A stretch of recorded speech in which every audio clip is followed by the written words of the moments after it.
আমরা যে ইন্টারনেট পরিষেবা পেয়েছি, এই ইন্টারনেট পরিষেবা আসার পরে আমরা সবকিছু খুব সহজেই আমরা জানতে পারছি, দেখতে পাচ্ছি। পৃথিবীর খবর থেকে আমরা অবগত হচ্ছি, সব খবর আমরা দেখতে পাচ্ছি। কিন্তু এটাতে কি হওয়ার দরকার? এটাতে আমাদেরকে জ্ঞানী এবং সব ধরনের বিবেচনা ক্ষমতা হওয়া দরকার। কিন্তু এটা বিপরীত হচ্ছে। আমরা দেশ বিদেশের খবর জানছি, সবকিছু এন্টারটেনমেন্ট হবে নিচ্ছি। যেমন আগে কি ছিল? আগে মোবাইল ছিল না, টিভি ছিল, রেডিও ছিল বা যেগুলো ছিল, তো সেখানে কি হতো, প্রতিদিন কাজ করার পরে একসঙ্গে আমরা টিভি দেখতাম একটা এন্টারটেনমেন্ট পারপাস, সময় কাটানোর জন্য কাজ করার পরে। কিন্তু এখন আমরা সবসময় মোবাইলে এন্টারটেনমেন্ট হয়ে যাচ্ছি। যাই দেখছি না কেন, মজার ছড়া নিচ্ছি। কেউ রেপ হচ্ছে, দেখলাম আরে এখানে রেপ হয়ে গেল রে, কষ্ট, ভুলে গেল। কোথাও ব্রিজ ভেঙে যাচ্ছে, আরে ব্রিজ ভেঙে গেল রে, হয়ে গেল।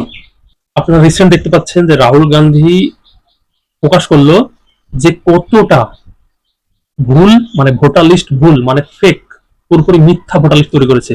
আমরা দেখলাম, আরে আমরা সবকিছুই এন্টারটেনমেন্ট নিচ্ছি, কিছু শিখছি না, কিছু জানছি না। আমরা মানে ব্রেন, আমাদের মাথাটা এত চাষামো হয়ে গেছে, আমরা কিছু করছি না। আমরা দেশের এই যে আমরা এত বড় ক্ষতি হয়ে যাচ্ছে, এত কিছু ক্ষতি হচ্ছে, আমাদের ছেলেপিলের যে কোনো ভবিষ্যৎ নাই, আমার তার ছেলেপিলে হবে কোনো ভবিষ্যৎ নেই, দেশটার 12টা বেজে যাবে, দেশ কি ভিক্ষা করবে না আমরা ভিক্ষা করবো তার কোনো ঠিক নেই। মানুষজন এনজয়, সবসময় মোবাইল দিচ্ছে, আর এটা হয়ে গেল, আর এটা হলো, জানছে সব, সবকিছু জানছে, মানে জানে সবকিছু। কিন্তু এটা বিপরীত দিক বা এটা যে নেগেটিভ নেগেটিভ ইম্প্যাক্ট কেউ দেখছে না। তো মানুষজন, এই ইন্টারনেট পরিষেবা এসেছিল মানুষজনকে জ্ঞানী করার জন্য, কিন্তু মানুষজন পুরো অজ্ঞানী হয়ে গেছে। মানে কিছু নেই, সবকিছুই মানে আমরা যেমন আগে, আমি 19 ছেলে, আগে যেমন টিভি ছিল, টিভিতে শুধুমাত্র সিনেমা দেখতাম এন্টারটেনমেন্টের জন্য। তো এখন সবকিছুই সিনেমা নিয়ে নিচ্ছে, রেপ কেস শুনছে সিনেমা, তো ব্রিজ ভেঙে যাচ্ছে সিনেমা, এসএসসির জন্য ছাত্রকে স্টুডেন্ট স্টুডেন্ট মাস্টারদের মারছে, এটা সিনেমা ভাবছে। এই যে ফেক ভোটার লিস্ট, এটাকে সিনেমা ভাবছে, সবকিছু সিনেমা ভাবছে আর এনজয় করছে।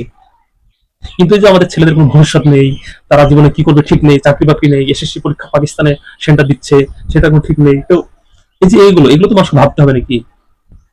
মানুষজন, মানে ইন্টারনেট পরিষেবা ছিল মানুষজনকে জ্ঞানী করার জন্য, সবকিছু জানার জন্য, কিন্তু মানুষজন জানছে সব, কিন্তু কিছু করছে না।